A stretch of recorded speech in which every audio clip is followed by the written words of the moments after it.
네, 오늘 저희들이 함께 나갈 내용은요. 지난주에 이어서 이제 원죄론을 나가는데요. 네 번째부터 일곱 번째 주제에 있는 내용은 아담의 죄로 인해서 인간은 본래 받은 것을 상실하고 전 인류의 파멸을 초래했다라는 그런 내용을 함께 나가보겠습니다. 네 번째 주제의 이제 제목을 보시면은 인류의 타락사는 우리에게 죄가 무엇인가를 보여준다. 창세기 3장에 있는 불순종에 대한 내용입니다. 첫 번째 문장입니다. 하나님께서 그처럼 엄하게 심판하신 것을 보면 그것은 가벼운 죄가 아니라 극악한 죄임에 틀림없습니다. 따라서 우리는 하나님을 경록케 하여 전 인류에게 무서운 복수를 한 아담의 범죄가 어떤 종류의 죄였는가를 생각해 보아야 합니다. 아담의 죄를 단순한 식욕의 무절제로 보는 것은 유치한 생각입니다. 이것이 일반적인 견해입니다. 아담이 선악을 알게 하는 나무의 실과를 속아서 이제 먹은 그 죄가 원죄라고 저희들이 부르는데, 과연 그것이 어떠한 죄인지, 어떠한 성격을 갖고 있고 하나님께서 그 죄를 어떻게 바라보셨는지를 아는 것은 중요하다는 것이죠. 근데 하나님께서 아담뿐만 아니라 아담의 후손 모두를 다 그 죄로 인해서 파멸에 떨어지게 하신 것을 보면 그 죄는 가벼운 죄는 아니었을 것이다 라는 생각으로부터 우리가 시작해야 된다는 것입니다. 근데 일반적으로 생각했을 때 배가 고픈 상태에서 하와가 여기 맛있는 것이 있으니까 이걸 먹자 해서 배가 고픈 참에 그냥 절제하지 못하고 그 과일 하나 먹자 해가지고 먹은 식욕과 관련된 그런 식으로 이 문제를 보는 것은 아주 유치한 생각이라는 거예요. 그러니까 childish라는 표현을 썼는데, 우리의 신앙이 어린아이와 같은 그런 순수한 마음은 있어야 되지만은 하나님과 관련된 모든 것들을 유치하게 바라보면 안 되죠. 우리가 신앙이 어렸을 때 아니면 신앙이 전혀 없었을 때 그런 생각을 많이 하게 되는데 그렇지 않다라는 것입니다. 그럼 아담의 이 선악을 알게 하는 실과를 먹은 것은 과연 어떠한 죄인가? 두 번째 문장 보시겠습니다. 하나님께서는 아담의 순종 여부를 시험하고 하나님의 계명을 기꺼이 지키는가를 알기 위하여 선악을 알게 하는 나무를 금지하였습니다. 나무 이름 자체가 그 계명의 목적이 아담이 자기 운명에 만족하고 악한 욕망에 사로잡혀 교만해지지 않도록 하는 것임을 보여줍니다. 어거스틴이 올바로 말했습니다. 교만은 모든 악의 시작입니다. 즉 선악을 알게 하는 나무의 실과를 먹지 말라라고 금지하신 이유는 하나님께서 아담이 하나님의 모든 계명을 순종하는지 그 여부를 보시기 위해서 만드셨다라는 것입니다. 즉 아담의 운명에 만족하고 욕망에 사로잡혀 교만해지지 않도록 하는 것이다 라고 이렇게 칼빈이 정의를 했는데요. 즉 아담의 운명이라는 것이 지금 나쁜 운명이 아니죠. 아담이 처해 있는 운명이 무슨 불행하고 슬프고 뭔가 부족한 운명이 아니라 그 자신의 상태, 그 상태를 말하는 것입니다. 즉 에덴에 있는 모든 과일 나무들, 모든 채소들을 다 먹을 수 있는 주인처럼 다 먹을 수 있지만 동산 가운데 있는 생명나무 옆에 있는 선악을 알게 하는 나무의 실과만, 과일만 먹지 말라라고 하는 그 하나의 제한된 사항, 그 운명에 만족하는지를 보는 것입니다. 그런데 그것조차도 만족하지 않았던 것이죠, 아담이. 그래서 사람이 죄성이 들어가게 되면 어떠한 조건에도 만족을 하지 못하는 것입니다. 사람이 에덴 동산에서도 만족을 못했다면 이 세상에서 어떠한 조건이 만족돼야지 내가 만족되겠다라고 생각하는 것 있지 않습니까? 그것은 거짓이죠. 실제로 그 조건에 도달하지 못해서 그런 생각이 있겠지만 실제로 도달해도 또 만족하지 못합니다. 그러니까 만족이 세상에 있는 것에는 없다라는 것이죠. 그것에 속아서 계속 달려가시면 안 되는 거예요. 그래서 이 아담이 하나님께 지은 이 죄는 단순한 식욕의 무절제로 인해서 순간적으로 먹은 그러한 심플한 그런 죄가 아니라 하나님께서 모든 것을 완벽하게 주신 그 상황도 만족하지 못하고 내가 하나님께서 주신 이 상황을 더 좋게 만들 수 있다라고 하는 그 교만으로 인해서 이 죄를 지게 되었다라는 것입니다. 그래서 어거스틴이 여기에서 올바르게 말했다라고 칼빈이 이렇게 인용을 했죠. 교만은 모든 악의 시작이다.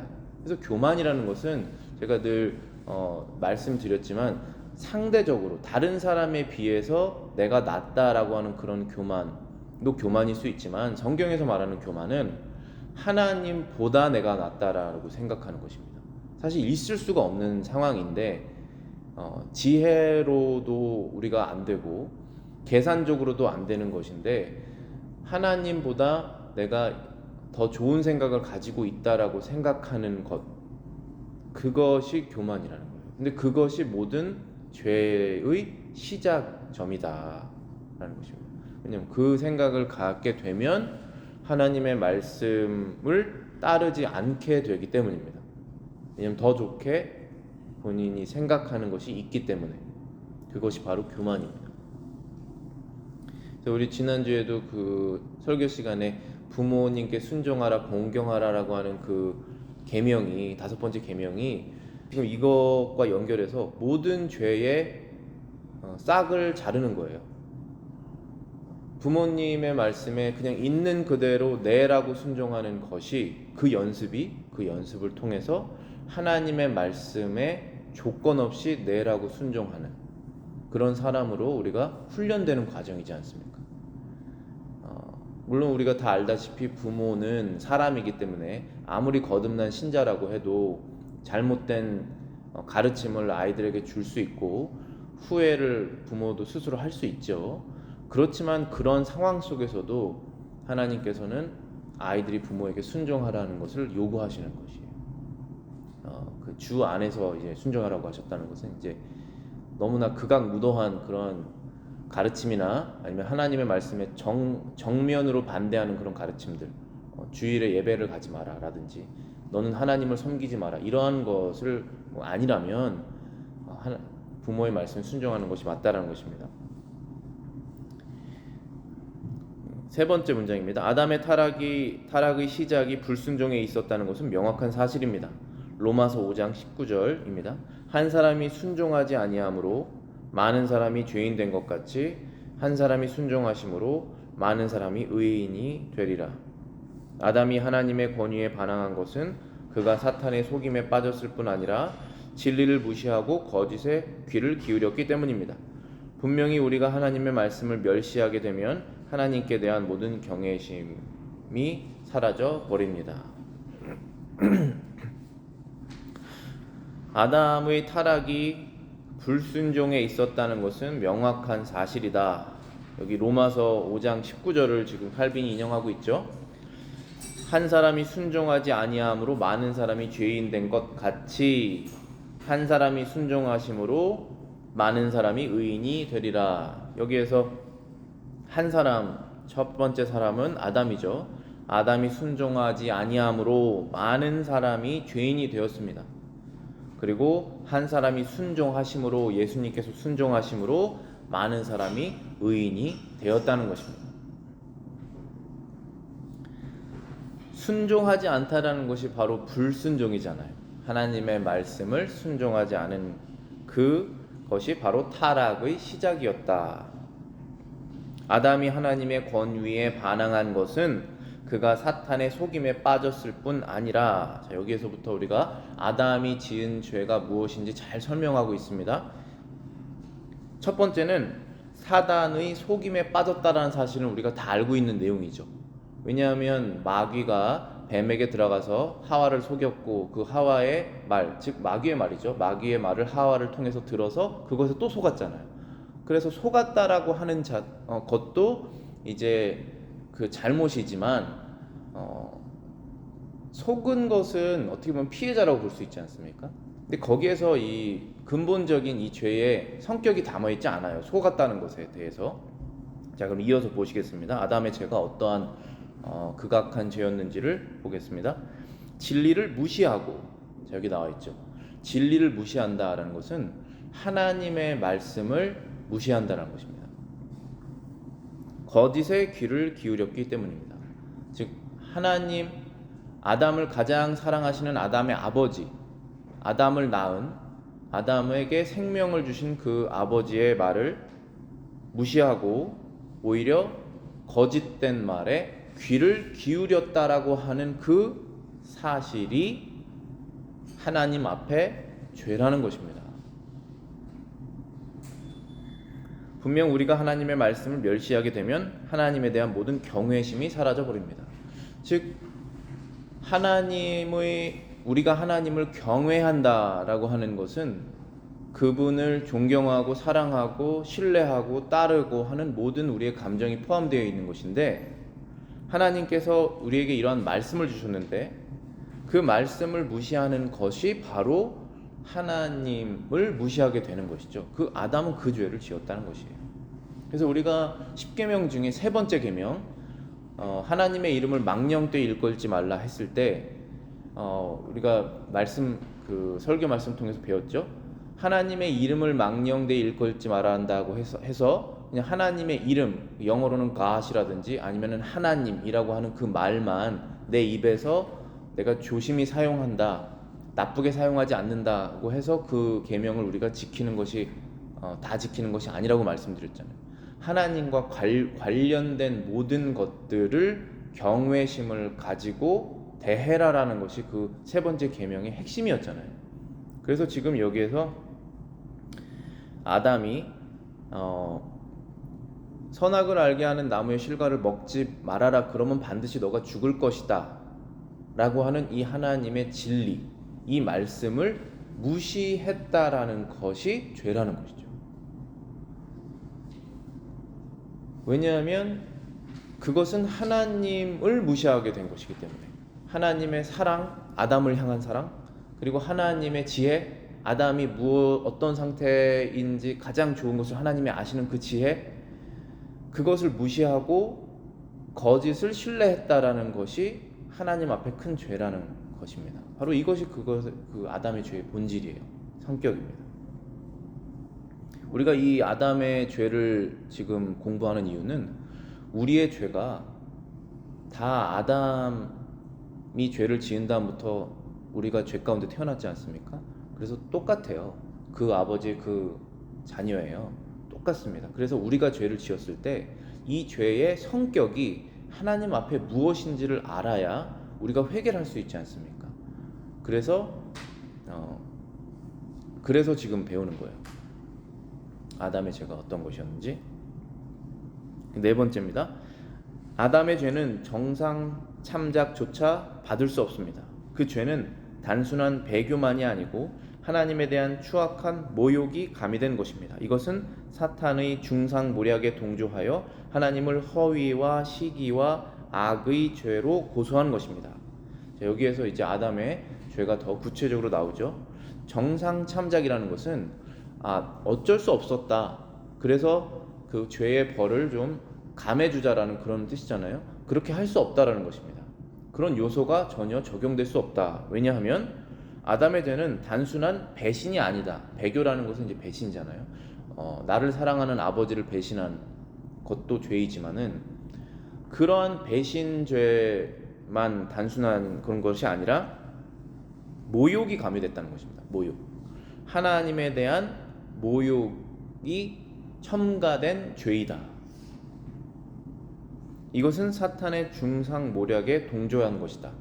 중상모략이라는 것은 거짓말로 다른 사람의 죄를 만들어내는 것이잖아요. 비방하는 것이죠.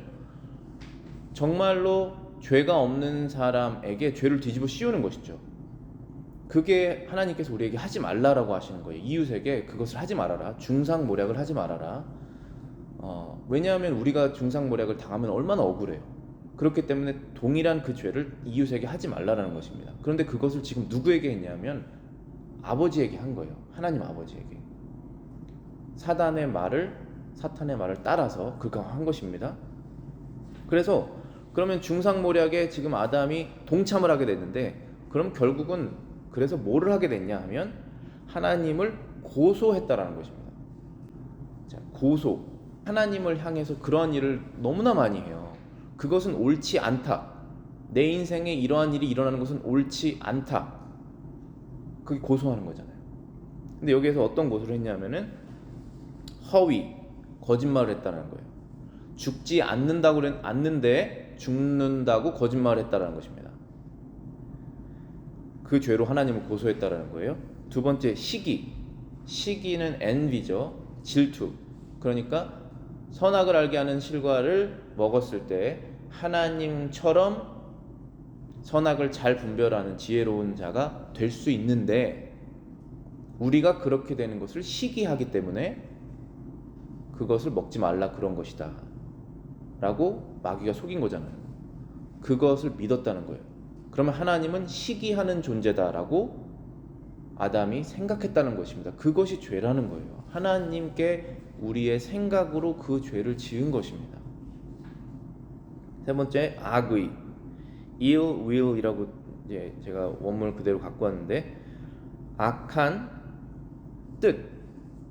하나님께서 아담에게 실과를 먹지 말라라고 하는 그것이 나쁜 뜻으로 그랬다 라고 나쁜 그 마귀의 말을 들은 것이죠.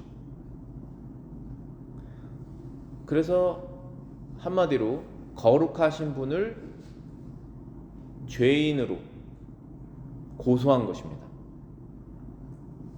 그것도 세상에서 가장 악한 마귀의 말을 듣고, 그것이 아담의 죄라는 거예요. 우리는 그 뿌리를 통해서 났습니다. 그게 본래 우리가 예수님 안에서 구원받기 전의 우리의 상태라는 거예요. 자, 그러면 어떻게 되냐? 다섯 번째 문장입니다. 마침내 불신의 야욕의 문을 열어주고, 야욕은 완고한 불순종의 어미가 된 것입니다.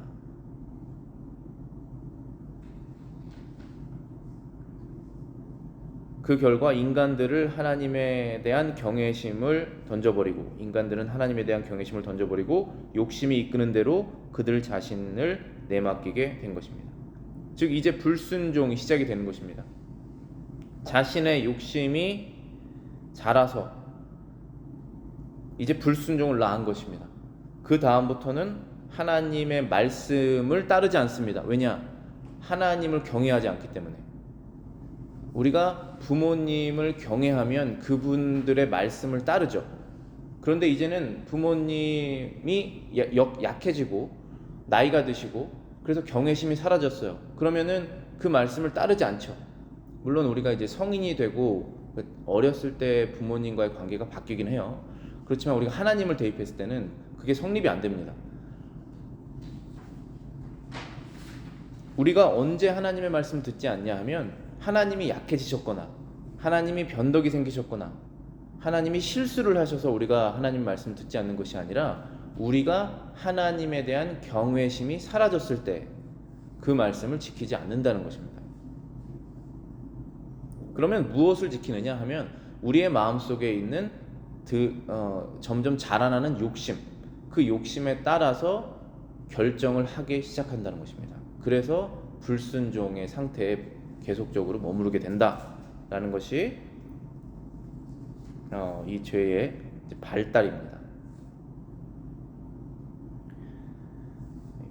다음 문장입니다. 그러므로 모든 감정을 잘 억제할 수 있는 최선의 수단은 하나님의 계명에 순종함으로 의를 실천해 나가는 것보다 나은 것이 없다. 행복한 삶의 궁극적 목적은 그분의 사랑을 받는 데 있다는 생각을 갖는 것입니다. 그러므로 아담은 사탄의 회방에 빨려들어 하나님의 모든 영광을 소멸시킬 수 있다고까지 생각했던 것입니다.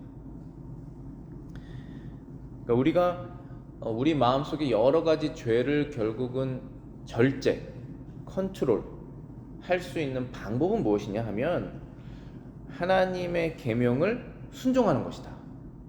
그러면서 하나님이 원하시는 의로운 삶을 살아가는 것이다. 그것보다 나은 방법이 없다라는 것입니다. 우리가 다 행복한 삶을 추구하는데요. 행복한 삶의 궁극적인 목적은 하나님께 사랑을 받는 것이다 라는 것입니다. 사람은 다 사랑을 받기를 원하는 존재지 않습니까? 가장 가까운 배우자나 가족이나 친구나 자녀들에게 사랑을 받기를 원하는 것인데, 그러면 행복을 우리가 얻잖아요. 그런데 하나님께 사랑을 받는 것이 궁극적인 행복의 목적이다 라는 것을 깨닫는 것이 우리의 모든 하나님의 말씀을 어기려고 하는 감정을 억제하는 방법이다. 아담은 이것을 잃었죠. 그래서 마귀의 회방에 빨려 들어가서 하나님의 영광을 소멸시킬 수 있다고까지 생각했다. 그렇게 될 수는 없는데, 하나님의 영광은 우리가 죄를 짓든 짓지 않든 하나님을 믿는 사람들이 세상에 한 명이라도 남아있든 남아있지 않든 그분의 영광은 그대로입니다. 마치 태양이 계속적으로 빛을 내는 것처럼, 광명체가 계속적으로 빛을 내는 것처럼, 우리가 인정하든 인정하지 않든 신경 쓰든 신경 쓰지 않든 상관이 없이 영광이 계속 드러나는 것인데, 아담은 그렇게 할 수 있다고 생각한 거예요. 하나님의 영광을 소멸시킬 수 있다 생각한 것입니다. 그것이 죄라는 것입니다. 그 다음 5번째 주제입니다. 원죄로서의 최초의 죄. 창조주에게 연합되어 살아가는 것이 아담의 영적 생명이었던 것처럼 그로부터 떨어졌다는 것은 곧 영혼의 죽음을 말합니다. 우리가 창조주 하나님으로부터 연합되지 않으면 흙이죠. 그런데 하나님으로부터 생기가 들어와서 생령이 되지 않습니까? 사람이 되었지 않습니까? 우리의 몸에 육신의 생명을 불어넣은 것처럼 우리의 영의 생명도 하나님께 붙어 있다는 것입니다. 창조주 하나님께. 그런데 그로부터 떨어졌다라는 것은 죽음을 의미하는 것이죠. 아담이 하늘과 땅의 전체 자연 질서를 그르쳐 놓았으니 그 반역으로 인류 전체가 파멸하게 되었다는 것은 조금도 이상할 것이 없습니다. 로마서 8장 22절입니다. 피조물이 다 이제까지 함께 탄식하며 함께 고통을 겪고 있는 것을 우리가 아느니라. 이게 무슨 뜻이냐면, 아담이 타락한 다음에 어떠한 변화가 일어났죠? 남자가 밖에 나가서 땀을 흘리면서 열심히 흙을 하면서 일을 해야지 먹을 것을 얻을 수 있는 상황으로 바뀌었죠. 그 전까지는 에덴 동산에 있는 모든 나무의 실과를 선악과 빼고 다 먹을 수 있었던 그런 상황이었는데, 이제는 바뀌었습니다. 어떤 게 바뀌었냐면 땅의 성질이 바뀐 것이에요. 그전에는 아름다운 것이 자연스럽게 자라고 아름답지 않는 것이 자라지 않는 것입니다. 그것이 하나님이 원하시는 환경이에요. 우리의 마음밭도 하나님께서 개입하시면 아름다운 것이 자라잖아요. 아름답지 않은 것이 점점 사라지잖아요. 그게 하나님께서 성령으로 우리의 마음속에 개입하시는 거예요. 그게 에덴 동산의 상태였단 말이에요. 우리가 사는 이 지구에. 그런데 그 다음에 뭐를 냅니까? 죄를 지은 다음부터 엉겅퀴를 내잖아요. 일을 하려고 하면 손에 가시가 피가 나게 만드는, 그리고 잡아 끌어서 뿌리를 뽑으려고 해도 끝까지 안 나오는 그런 잡초들이 나오기 시작하는 것입니다. 그런데 하나님께서 만드신 것은 본래 그런 성격을 갖고 있으면 안 돼요. 그래서 하나님께서 만드신 이 땅과 자연은 본래는 이런 성격을 갖고 있지 않습니다. 그래서 우리도 거듭난 다음에 어떤 생각을 하냐면, 이 안에 있는 죄성이 영원히 없어졌으면 좋겠다. 내가 죽는 그날에, 아니면 예수님이 다시 오시는 그날에, 내가 부활하는 그날에 완전히 거듭난 영화로운 내 육을 내가 얻겠구나. 그래서 이 죄와의 싸움이 끝나겠구나. 말하자면 영적인 엉겅퀴들이 전혀 없어지겠구나 생각하지 않습니까? 기다리고 있죠. 그게 크리스찬이에요. 기다리는 것이. 그런데 땅들도 그런다는 것입니다. 땅들도 본래의 엉겅퀴를 내지 않았던, 사람들에게 협조를 했던, 하나님의 말씀에 순종을 했던, 그러니까 하나님께서 창조하신 그 상태 그대로로 돌아가고 싶다라는 마음을 갖고 있다라는 것입니다. 이게 로마서 8장 22절 말씀이에요. 피조물이 다 이제까지 함께 탄식하며 함께 고통을 겪고 있는 것을 우리가 안다. 우리랑 같이, 우리 사람과 같이 피조물도 똑같이 고통을 겪었다는 거예요. 그런데 이 고통을 그러면 겪게 한 사건의 발단은 무엇이냐? 아담이 죄를 지어서 그랬다는 것입니다. 그럼 아담의 그 한 번의 그 죄로 지구 전체가 이렇게 바뀌어 버렸다고 하는 그 임팩트가 이렇게 큰데, 아담으로부터 날 그 자손들에게 그 죄의 성향이 가지 않았겠느냐? 당연히 가지 않았겠느냐? 그 죄가 그렇게 큰 영향을 미친 것인데 라고 지금 칼빈이 설명하고 있는 것입니다. 그 다음 문장입니다. 그러므로 범죄로 말미암아 그의 안에 하나님의 형상이 상실된 후 하나님으로부터 받았던 지혜, 미덕, 거룩함, 의, 진리 등과 같은 것 대신 악질 전염병, 맹목적인 것, 허약함, 허영, 불순, 불의 등 온 심판을 자기 혼자만 받은 것이 아니라 그 후손 전체까지 비참한 불행에 빠지게 했습니다. 그것이 아담의 죄의 결과다라는 것입니다. 그래서 이것을 유전적 부패라고 부른다라고 했습니다. Inherited corruption.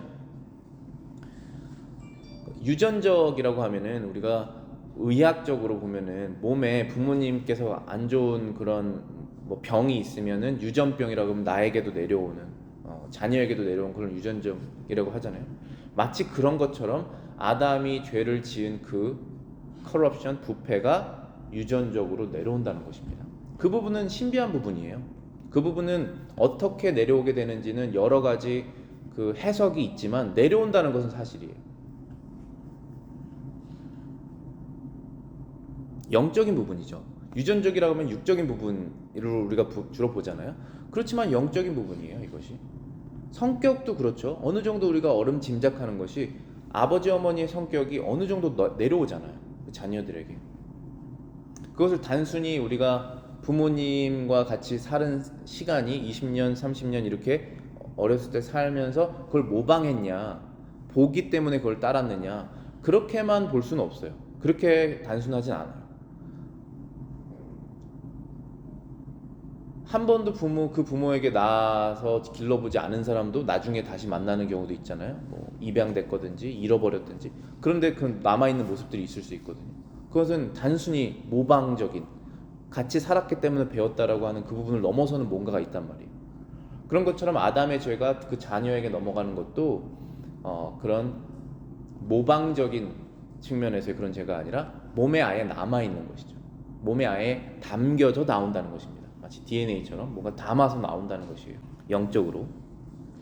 그래서 이것을 원죄라고 불렀다. 우리 교회 초대 교부들은 Original Sin, 원죄라고 불렀다. 죄란 본래 착하고 순결했던 본성의 부패를 뜻한다. 시편 51편 5절입니다. 내가 죄악 중에서 출생하였으며 어머니가 죄 중에서 나를 잉태하였나이다. 내가 죄악 중에서 출생하였으며 어머니가 죄 중에서 나를 잉태하였나이다. 여기서 다윗은 그의 부모의 죄악을 비난하는 것이 아닙니다. 도리어 그가 죄악의 씨를 갖고 태어났다는 것을 인식함으로 그에게 베풀어 주신 하나님의 선하심을 찬양하고 있는 것입니다. 다윗이 시편 51편 을 하나님께 찬양으로 기도로 드리는 것은, 이 배경이 다윗이 지금 간음죄를 졌잖아요. 그리고 살인을 하지 않았습니까? 살인 교사를. 그런 다음에 나단 선지자에게 하나님의 메시지를 듣고 완전히 무너진 거예요. 그러면서 이제 하나님께 고백을 하는 거거든요. 내가 처음부터 죄인이었다는 거예요. 근데 이것은 여기 칼빈이 설명한 것처럼 내가 죄인 상태로 태어났기 때문에 그것은 우리 부모로부터 내가 물려받은 것이다라는 것을 고백하는 것이죠. 그렇지만 부모를 비난한다는 내용이 아니라 처음부터 죄인인 나를 하나님께서 회개하게 하셔서 하나님의 구원자를 통해서 나를 구원하시는구나 라고 고백하는 거예요. 이게 얼마나 중요한 고백이냐면은 이제 나중에 이제 펠라기우스라는 사람 이름이 나오는데, 그런 사람들이 주장하는 내용이 아담의 죄가 물려지지 않았다는 거예요. 거짓 주장이죠. 아담의 죄는 물려지지 않고 단순히 세상이 나쁘기 때문에, 세상을 좀 더 규모를 작게 해서 처음에 아이가 태어났을 때 부모가 나쁘기 때문에 그것을 배웠다는 것이죠.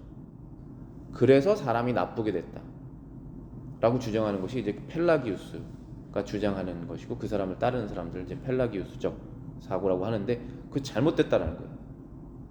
한 번도 배우지 않아도 가지고 태어납니다, 죄성이.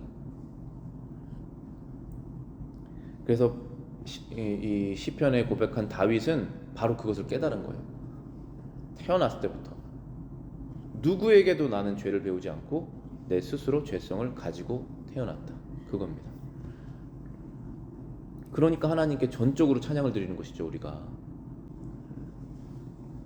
여섯 번째입니다. 여섯 번째 주제, 원죄는 모방에서 나오는 것이 아니다. 이제 여기에서 그 내용이 나옵니다. 우리는 부패의 근원을 모든 인류의 시조에까지 거슬러 올라가지 않으면 그 기원을 알지 못할 것입니다. 바울 사도는 아담과 그리스도를 대조시킴으로 이것을 분명히 했습니다. 사람이 왜 부패했는가를 계속 올라가서 우리의 시조인 아담과 하와까지 올라가지 않는다면 그것을 이해할 수 없다는 것이다. 발견할 수 없을 것이다. 로마서 5장 12절 그리고 17절입니다. 그러므로 한 사람으로 말미암아 죄가 세상에 들어오고 죄로 말미암아 사망이 들어왔나니 이와 같이 모든 사람이 죄를 지었으므로 사망이 모든 사람에게 이르렀느니라. 17절입니다. 한 사람의 범죄로 말미암아 사망이 그 한 사람을 통하여 왕노릇하였은즉 더욱 은혜와 의의 선물을 넘치게 받는 자들은 한 분 예수 그리스도를 통하여 생명 안에서 왕노릇하리로다. 아담 한 사람으로 죄가 세상에 들어와서 그 죄의 결과 사망이라는 것이 세상에 들어오게 됐죠. 그 다음부터 이 사망은 사람에게 왕노릇합니다. 왜입니까?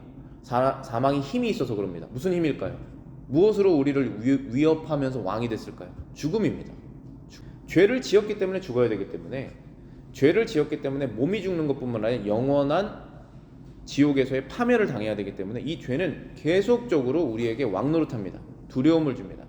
그러나 한 사람 예수 그리스도, 그분을 통하여 생명 안에서 왕노릇을 하게 된다. 은혜와 의의 선물을 넘치게 받은 자들. 우리의 안에는 은혜가 없죠. 의가 없습니다. 그런데 예수 그리스도를 통해서 그것을 받게 되죠. 그러면 그 다음부터는 우리가 죄인이지만 구원받았기 때문에 이제는 죽음을 두려워하지 않아도 되는 상태가 되게 됩니다. 그것이 약속이에요. 그 다음부터는 우리는 죽음이 우리의 왕이 아니라 생명 안에서 우리가 왕처럼, 하나님이 왕이시잖아요. 그분의 자녀들이 누리는 그 왕처럼 생활한다라는 것입니다. 종처럼 살지 않아요. 이제부터는 어떤 것에 매여 있지 않습니다. 오직 아버지를 기쁘시게 하는 자녀로서 이 세상의 주인인 아버지, 이 세상의 왕이신 예수 그리스도와 같이 왕처럼 산다는 것입니다. 따라서 펠라기우스의 주장은 넌센스가 아니고 무엇이겠습니까? 그래도 아담의 죄가 모방에 의해 전달되었단 말입니까? 그렇다면 그리스도의 의는 우리가 모방하도록 제시된 모범으로서만 우리에게 효과가 있단 말입니까?